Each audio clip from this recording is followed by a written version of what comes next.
Okay, everybody, let's go ahead and get started. I think we've got a good enough group here to begin.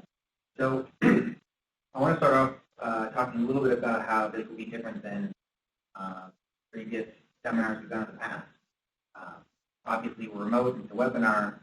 The next piece of it is that we're not going to include all of the regular pieces that are external to SCERS that you're probably accustomed to. So we won't have a presentation from any other organization. It'll just be the SCERS component. So we won't have anyone from Social Security. We won't have anyone from the Employee Benefits Office or deferred comp like we're sort of accustomed to. So for those other pieces of information, we do have presentations on the website.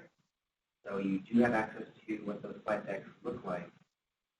Otherwise, you'll have to go and reach out to them for information directly. So today we're going to just focus on these first components, and let's go ahead and begin. I'm going to run over to the slide.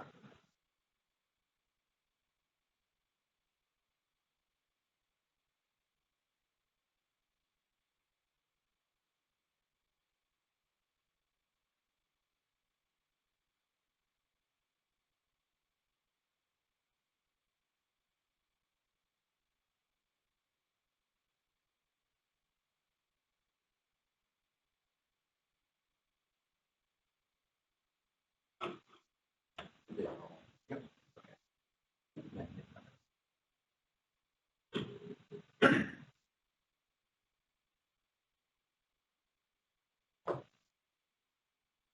So I know there were some challenges with the audio quality earlier, so I have a mic now. Let me know if hopefully that's a little bit better. And I think you guys can see my presentation. So let's begin. Welcome to our Advanced Career Retirement session, everyone, today.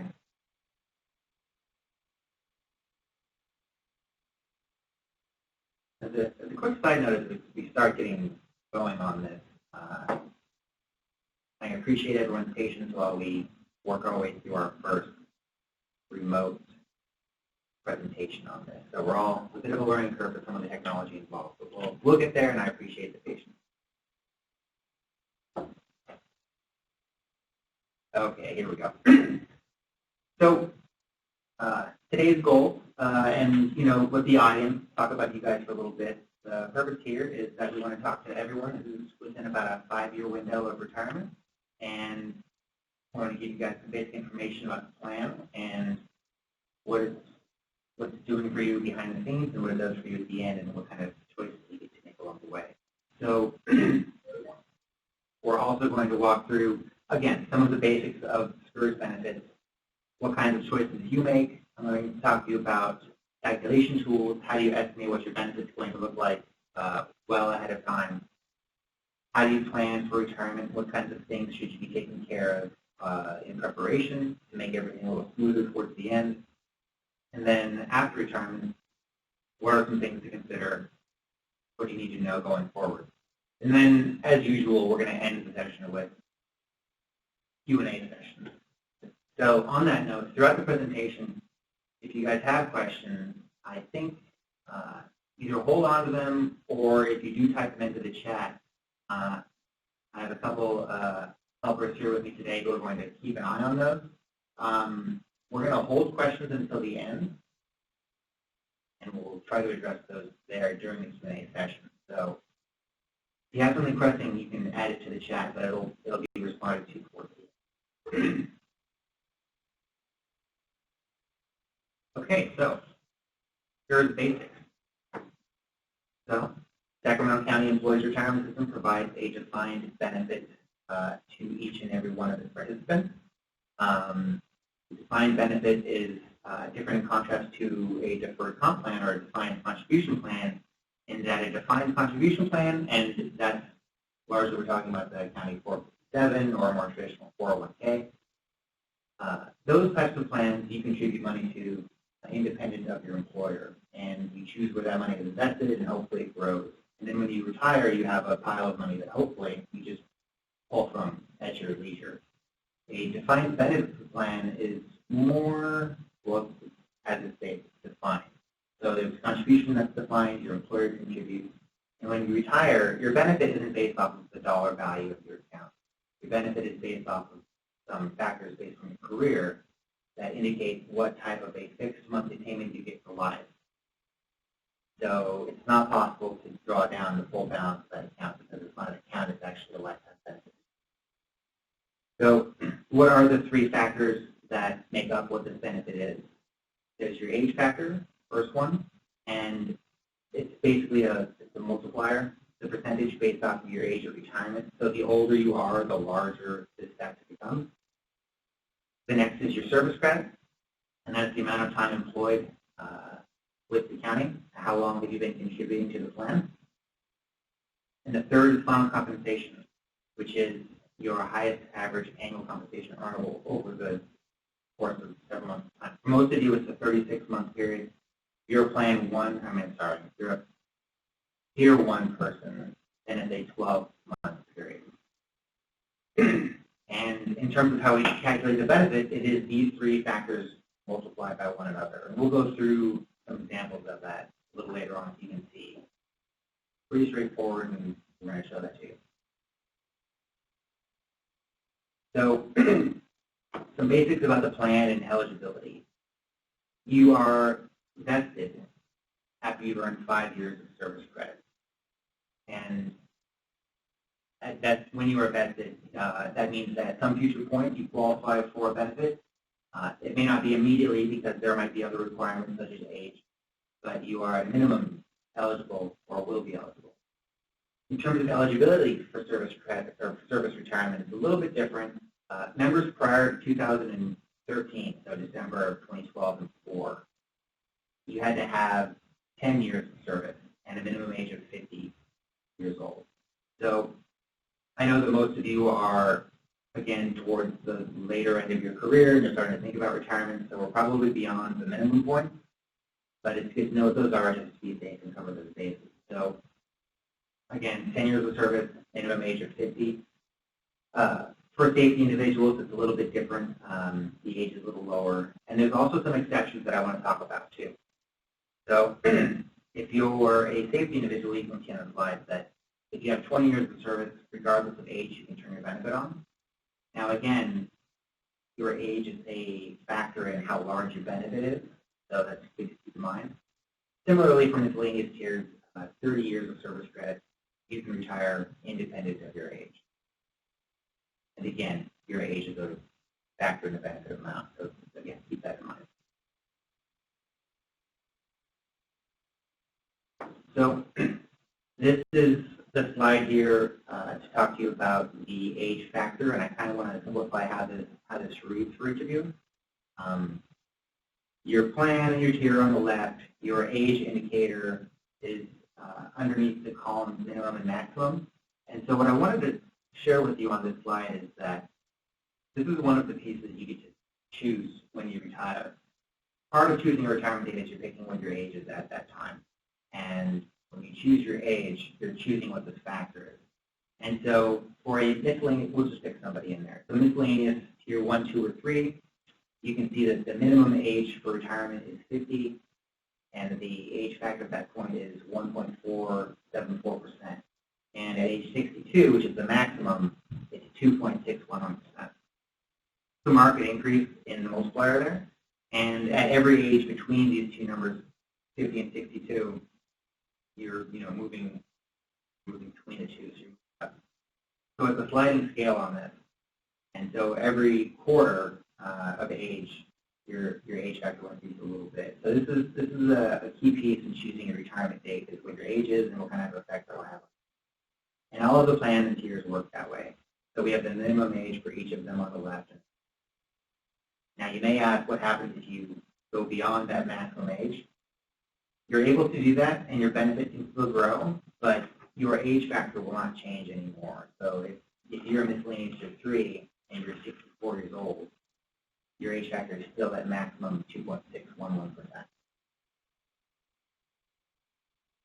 So the next piece is service credit, and this is a little more straightforward. For every year of work you perform for the county, you earn a full year of credit. And we measure that in hours internally, so 1 year is equivalent to 2,088 hours. And then the final piece here is final compensation. So again, it's either 12 or 36 consecutive months, depending on your plan and tier. Again, miscellaneous miscellaneous and safety tier 1 have a 12-year final comp period. All other plans and tiers are part of that 36-month period. It's important to note that overtime is not a part of final compensation. And in terms of what period do we pull? We pull the most current period of time. So whenever your retirement date is, we're going to grab the leading up to 36 months, calculate what this looks like. And the reason we do that is because the vast majority of the time, that is the highest period of pay for county personnel. There are rare exceptions to that, and you do have the option to request an alternate period of time be used to calculate your final compensation. So do know that going in, and when you're going to choose your retirement date, if you know, or if you think you know, that you had a period previous to the most recent period of time, maybe working out of class assignment for a couple years ago. That's a common example of what could change that. You can request an alternate period, and we'll go ahead and calculate that for you and let you know if that's better or not. So that's what makes up the benefit and how it gets calculated. I'll show you a calculation a little later on. Next, let's talk about elections and what kinds of decisions you make along the way. So next to the date, the biggest choice you're going to make is your option elections. And you've got 4 that are listed out here before you. And what these do, these options determine what kinds of continuing benefits you get to give to a spouse or loved one, and they also affect the amount of your benefit. So we'll just run through them briefly. The unmodified benefit is 2 things. 1 is it's the largest benefit that you can choose based off your calculation. And 2, if you're married, it provides a 60% continuance to your spouse after you pass. So what that means is just whenever it is that you have 60% of your benefit at that time will be paid to your spouse for the rest of their life. Option 1 is a slightly lower benefit than the unmodified, because unmodified is the largest. Option 1 does not provide a continuance, but it can provide a lump sum benefit when you pass to your beneficiary, just a one-time lump sum benefit. Option 2 is, again, decreased further from unmodified in amount for you, but it provides 100% continuance to your spouse or loved one. That way you're going to receive a little bit less in your retirement, but then again, when you pass, the full amount gets passed on to your beneficiary. And option 3 is a bit of a hybrid in between. Provides a 50% continuance to an individual. So those are the 4 options. When I show you an example of what the calculator looks like, I think they make a little more sense in terms of what decreases you ROC, and then also in terms of what effect that has on a continuance and a lifetime benefit for a loved one. So those come a little later. Other decisions along the way are types of service credit purchases, and I have a couple of them listed here. Medical leave, pre-membership. These are some of the more popular ones. There are additional types of time that may be purchased, and we do have a document on our website that will go over what those are. I encourage you, if you have time that you think you may be able to purchase, to reach out to us so that we can help you figure out if, 1, you're eligible to make that purchase, and if 2, what that cost would be. So again, these are the types of time, and excuse me. So regarding the cost to purchase this time, essentially the longer you wait to make that purchase, the more expensive it will become. And so now is always the best time to make that purchase. So again, now is always the best time to act. And as a further component to that is service credit purchases. All of these purchases must be finished before retirement, and so we won't. You can't continue to make this purchase afterwards. Then additionally, if you are on a payment plan for a purchase at retirement, you do have the option to make a lump sum payment to close that out. So do know that as well. But again, purchases, you want to make that purchase as soon as you possibly can. So at any point, if you think that you make that purchase, again, I'd act now. I would by no means wait until you're closer to retirement to do that. So back to estimates and calculation tools. Ordinarily, if we were in person, I'd ask how many of you have used the calculator before, and hopefully most, if not quite all of you, would have said yes to this. So here's an example of a benefit calculation for a county participant. So this individual is a miscellaneous tier 3 person. They are retiring at 55 and a half years old, and they have worked for the county for 15 years. And the final compensation is an average $6,000 a month. So when we look at what that does in terms of the calculation below, the age factor for this plan this year at that age is 2%, 0.02. We multiply that by 15 for 15 years. You multiply that by $6,000 for final compensation. This person's benefit is $1,800 a month. And that's really as simple as it gets. So now we're going to link you to the benefit calculator, of course. For those of you who have used this, you know that there's two different versions of the calculator. You can get login information from us, from our office, so that it will pull in your more current data. So you don't have to enter as much in, and there's less room for error. Also, you can go to the calculator without logging in and just hand type everything. I would encourage you to get your login information, because then it's more precise. So this is the calculation for the tool from our same person a couple examples ago. So that's the calculation for this person here. So again, 55 and a half years old, plan miscellaneous tier 3, 15 years of credit, and $6,000 monthly final cost. So column on the left is going to be what the benefit to the member is. The column to the right is a potential continuance to a spouse or loved one. And you can see what the differences are. So again, unmodified is the highest. Option 1 is just a little bit lower than unmodified. Option 2 is the smallest amount, but when you look at what it gives to the beneficiary, it's the same figure there. And then option 3 is sort of a hybrid between unmodified and option 2. So all of these benefits and all of the differences between these benefits are important to know going in, so that you can plan with your loved one about what type of income is going to be necessary when you're both retired. We're here to help you figure out what the benefits are and what the differences are. But in terms of, I think, financial planning, what's best and what's most suited for you and your family,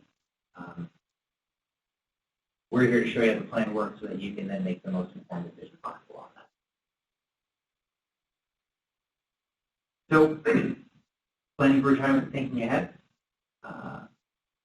What are you going to do to get ready beforehand? Number 1, of course, is the estimate and calculator. Because the plan is defined and there's a clear line of progression for what it looks like and how we can forecast it, I would encourage all of you to have a date chosen in mind of when you wanted to retire. And because of that, you can really choose what the amount of your benefit will be at that time to a pretty accurate degree of, a pretty good degree of accuracy. Other pieces, reciprocity. If any of you have come from other county systems within the state, or SCERS or state employment, I would expect or I would hope that you would activate reciprocity between the two of our organizations. And then as a part of that, when you retire, and you're going to do this reciprocally with both, it's necessary that you retire on the same date. So it's an important piece to be aware of to turn that on at the same time with both systems. And then another key thing here to be aware of is any type of divorce proceeding. So trying to retire while going through divorce will stall turning your benefit on and activating that. Because California is a community property state. As such, there are community property ties to a retirement account which you earn credit for during the course of the marriage. So because we are subject to those rules, we must wait until the court is finished with its decision before we can proceed. So either try to get that done before retirement or after retirement. Don't worry, I won't give out marital advice. But doing it at the time of retirement can be challenging and will slow down the process on our end for you. And then additionally, we do have some verification documents that we will need and request at retirement. So I would encourage you to get these ready ahead of time. Birth certificates, marriage certificates, RDP certificates, of course. Failure to locate these ahead of time can cause delays. So I encourage you all to take a look at our service retirement package, which again is on the website, for the complete list of what the required documents will be, and then have those ready to go beforehand. That way, when you're ready for your application, you can do that along with everything that's required. And again, the faster you get all this submitted to us, the faster we'll be ready to calculate and then issue that first payment for you.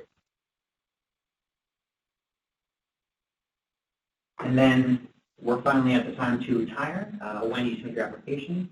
So you may submit your application up to 60 calendar days before your retirement date. And that is exactly what I would recommend. Again, because this is a planned date, I would encourage that you get this to us that full length of time before your date. That way we can have the maximum amount of time to work on your file before the date comes, and then we can, again, have more time to calculate what we need to do to issue the first payment. Additionally, this comes up pretty rarely, but we don't have the ability to set up a retroactive retirement date. And what I mean by that is, if you submitted your retirement application today, you could not tell me, Jed, I wanted to retire 2 weeks ago, so start paying me as of that date moving forward. So the date that we receive your application is the earliest date that your retirement application can be. But again, that's the wrong side of the scale here. We want to be forecasting forward, so again, we want to get that in 60 days early. So now that you've retired, what kinds of things do you need to know, and what should you be ready for? So I think the first note is what types of deductions will come out of your actual paycheck from, or retirement check from SCERS. And largely we're looking at state and federal taxes, and we're looking at medical if you continue to participate in county health care plans. It's not required, but you can do that. You have that option, and it's certainly simpler. Additionally, your retirement benefit comes monthly. I know county pays every 2 weeks, so that's a bit of a change, and I encourage you to be aware of that ahead of time and get ready. So that's a bit of it's always a change when you mix the cadence of what your pay looks like. The next step is, now that you've entered retirement, you're going to be in this status for the rest of your life. And so it's a long, we're going to call it a relationship. And it's really important that you maintain accurate information with SCERS, because we're going to want to be able to reach out to you as necessary. So as you move, we want to make sure we get the updated address. Anytime you have a change in your taxable income, I know about that. What types of deductions. And then, of course, we want to make sure that you have your beneficiaries up to date. If someone passes or if life circumstances change and you want to change that, make sure that you share that information with us. That way, when you do pass, we're ready with the most current information on. So it's very important that you stay in tune with us after you've retired, so that we can really keep in contact and serve you better. So the fun part about after retirement is that you do get annual raises. And this is known as the COLA, cost of living adjustment, and have the percent increases on the slide here for you to see. And so for most plan tiers, it is up to 2%. For safety and miscellaneous tier 1, it's up to 4%. And this is applied every year in the month of April.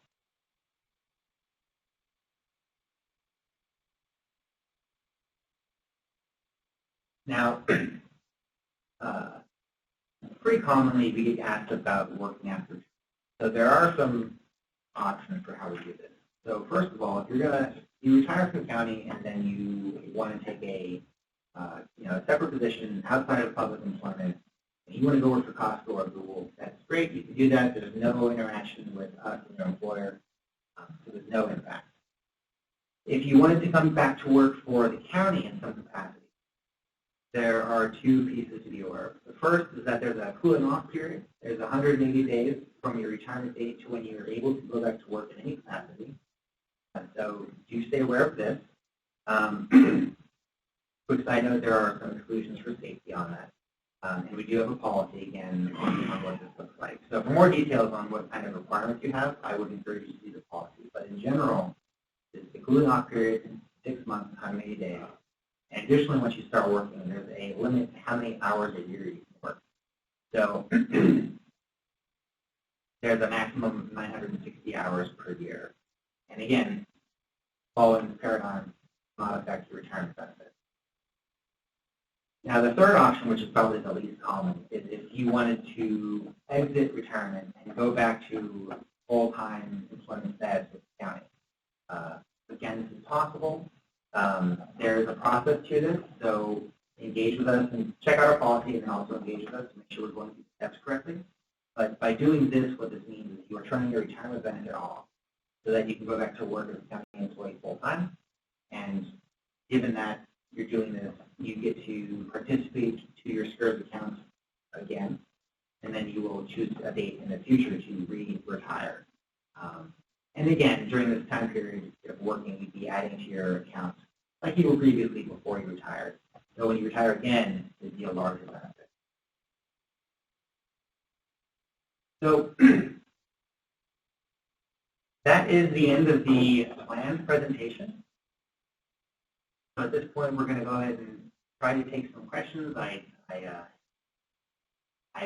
seen and have been hearing some pretty furious typing on the sidelines, but I know that there are some questions. So give us just a minute here while we find a good way to address where those are coming from and how to respond. And while we take a minute to do that, I think it's a good opportunity to share this. For this webinar was the first time, so we've been doing these we've been doing the seminars for a long time. And generally speaking, during the Q&A sessions, we've noticed trends. What kinds of questions are most popular? What do we see the most frequently? And in response to that, we made a list of the most commonly asked questions, our facts. And I know that we shared this sheet with all the participants. So we do have that list, and I'd encourage you to take a look at it. And those are the most common questions that we get with an appropriate answer to that as well. But we are almost ready to start grabbing some of these questions you guys have been typing in. And so hold on for just a moment, please.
Hi, everybody. My name is Mario SCERS. I'm the Chief Benefits Officer here at SCERS.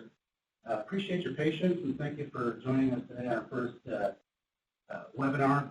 We've gotten a few questions asked via the chat, so we do appreciate that. We're in the process of aggregating some of these questions.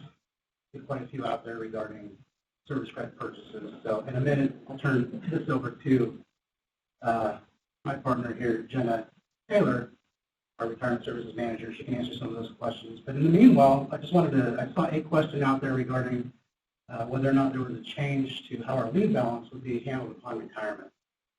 So in recent months, as far back as probably around April, we did begin to explore the sick leave, our current sick leave conversion practices against the statutes out there. But the short answer is this: in the most recent board meeting here in August last week, we brought this back to the board with an updated, revised policy. So there is a discussion draft of this policy. It is a status quo policy, so we're looking to really maintain the current practice for sick leave conversion as we have in the past.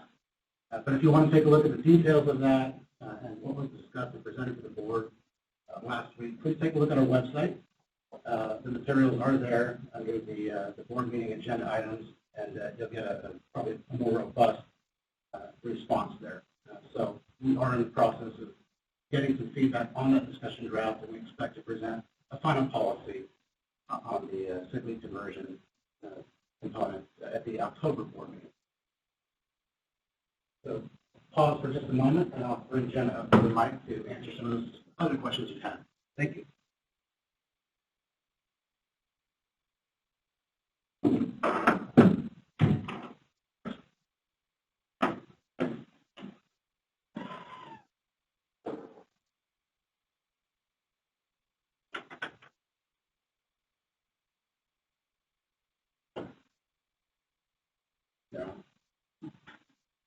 Good morning, everybody. This is Jenna, and I'm a retirement services manager here at SCERS. So we have lots of questions coming in, and great questions. So some of these I think is helpful to go over with everybody, because I think what happens a lot of times we have the same questions.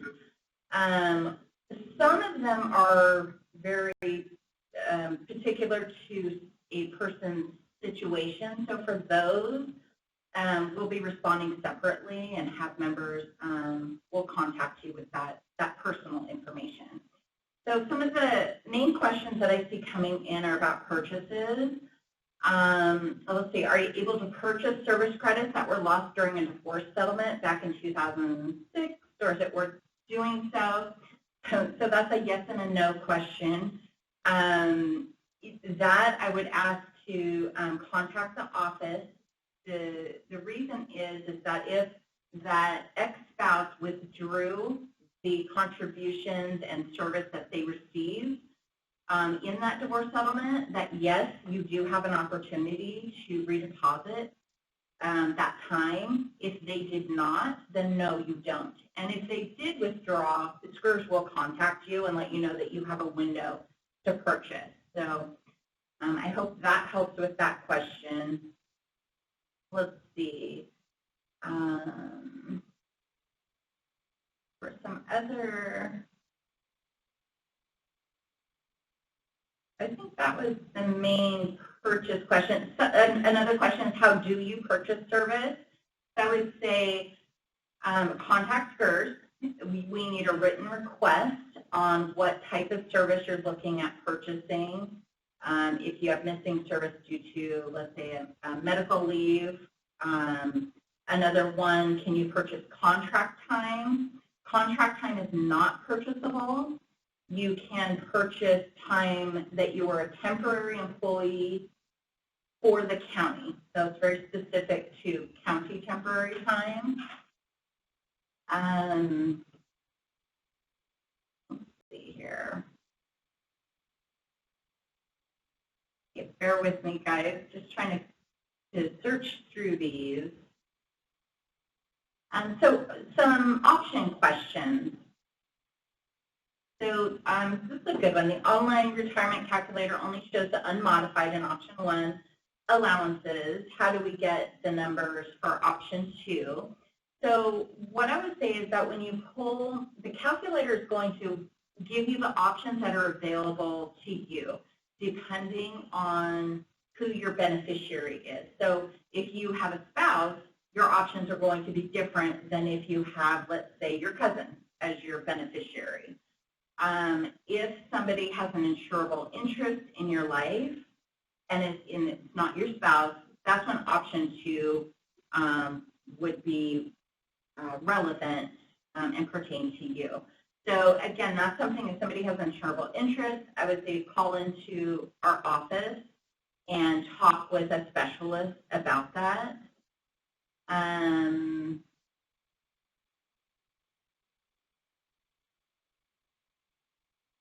Reciprocity. And this is a great one too. This comes up a lot for reciprocity with another California county. Does Sacramento County coordinate that, or do I? Will the retirement benefit come in a single or different check? So this is something that we get all the time as well. And if you are coming to the county from a different agency, it's up to that agency to establish the reciprocity. So you would need to contact them, and they will coordinate with us. If somebody is leaving the county and going to another agency, then we're the one, SCERS is the one who is establishing that reciprocity, and we would contact that outgoing agency. So it's best in both cases if the member goes ahead and contacts that reciprocal agency, just to make sure that that reciprocity does get established if eligibility requirements are met. And the retirement check. So the retirement check, if you have reciprocity, the biggest thing is you must retire concurrent with each entity, and your retirement checks will be separate. So you'll get one from the county, and you'll get another one from the other reciprocal agency. The thing to remember is that we use the highest final comp between the two, so that is the benefit of reciprocity.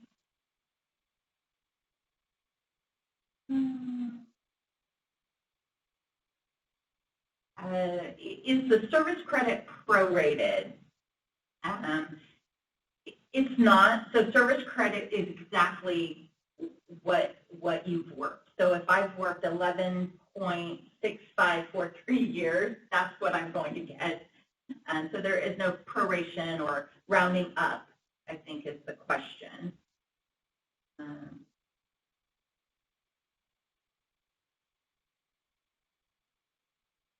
Yeah, and another member, I think, is offering up, let's see. So asking questions about birth certificates. So these are required documents for when you retire. Birth certificate, if you can't find your birth certificate, you can order them. So you can go online, you can order them from, I think it's the county or state where you were born. We also have other alternate verifications for birth. And those are listed on our website within our retirement packet.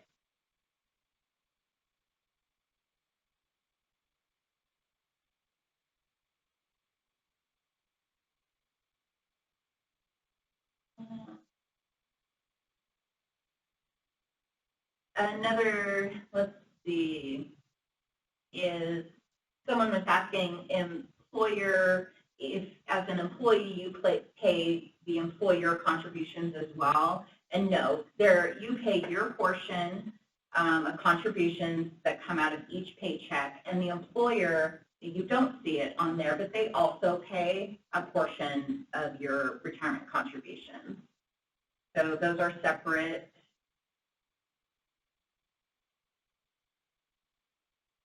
Yeah, I love these questions. So another one is, can I provide verification documents for certificates safely provided electronically? And yes, we've done a lot since we've gone remote, and you can provide those. We have a secure environment, and if you call into the office any of the specialists can help walk you through that. And we can also provide secure documents to you via a secure mail.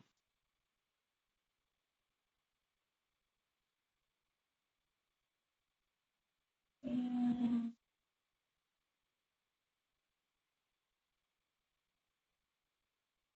will I get paid for retirement benefit even if I move overseas after retirement?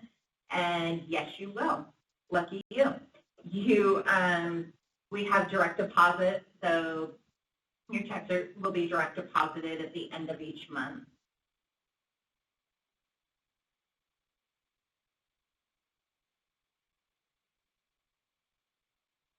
Here's a question that comes up quite a lot is about Social Security. So I plan to retire at 62 and a half and get Social Security at 62. Does the amount of my retirement have an effect on my Social Security amount and vice versa? So the best answer to that is to contact Social Security. Everybody has a different situation. Some people who did not pay into Social Security, as an example of that, was if you're a part-time employee throughout your employment. For those specific situations, I would contact Social Security. But in general, no. Social Security does not lower your benefit in any way.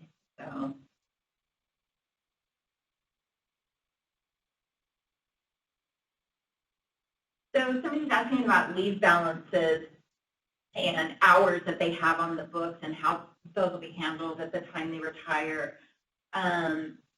Leave balances are handled differently, and it's really up to, depending on which rep unit you're in. But in general, depends on what those hours are. You have vacation hours, those will be cashed out by your department. If you have sick leave hours, depending on what rep unit you're in, you could have half of those be cashed out, half go towards retirement. In general, for everyone else, sick leave is credited to your retirement as service credit.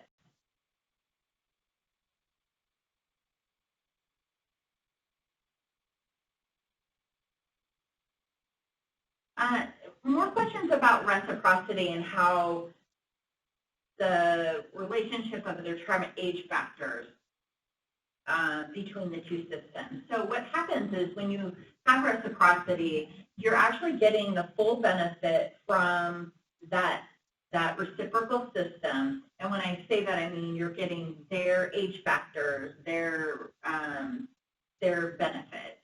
So they're basing it off of all of their factors for the tier that you're in there.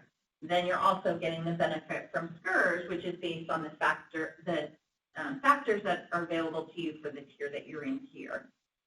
So I hope that answers that.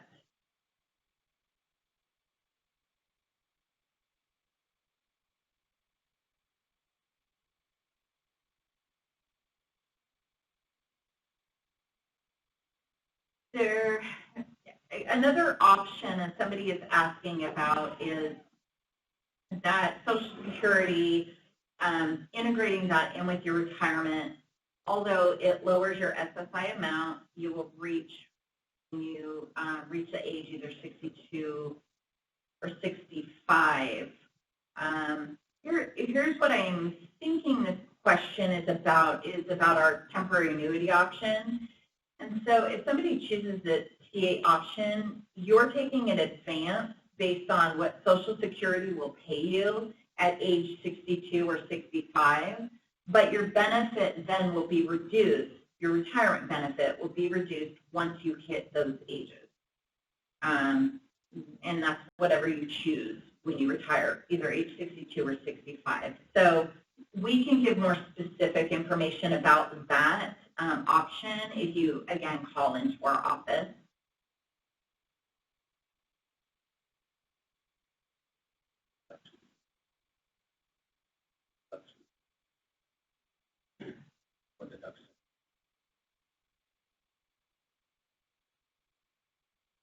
So another question about our tax, what deductions basically are taken out of your retirement check. And so there, taxes are taken, but you're not going to have your Social Security anymore taken out of there. Obviously, you're not going to have retirement contributions. So those are good factors to look at when you're looking at retiring, because you won't have those big deductions being taken anymore.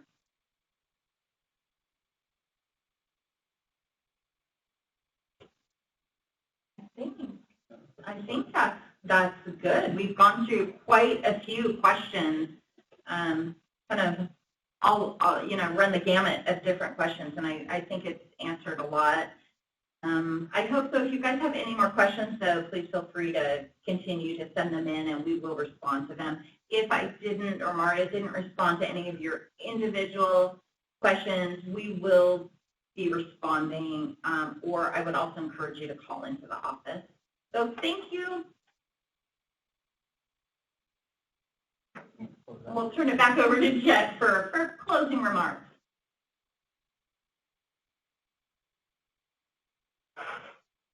Okay, everybody. So I wanted to take a moment and thank you again for taking part in our first webinar.